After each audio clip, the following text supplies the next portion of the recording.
Le président de la République doit choisir de s'en remettre à l'esprit des institutions.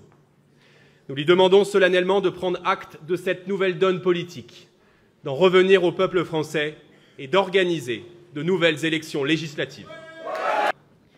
L'écart inédit entre la majorité présidentielle et le premier parti d'opposition traduit ce soir un désaveu cinglant et un rejet clair de la politique conduite par Emmanuel Macron et son gouvernement.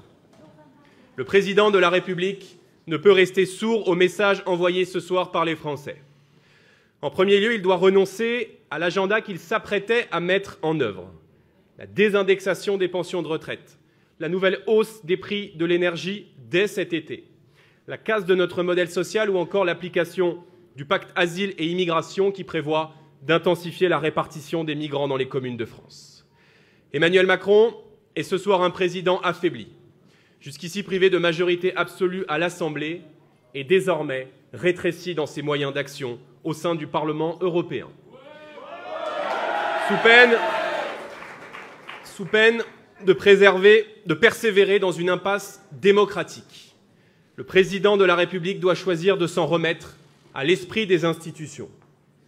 Nous lui demandons solennellement de prendre acte de cette nouvelle donne politique, d'en revenir au peuple français et d'organiser de nouvelles élections législatives. Cette déroute sans précédent pour le pouvoir en place marque la fin d'un cycle et le jour 1 de l'après-Macron qu'il nous appartient de bâtir.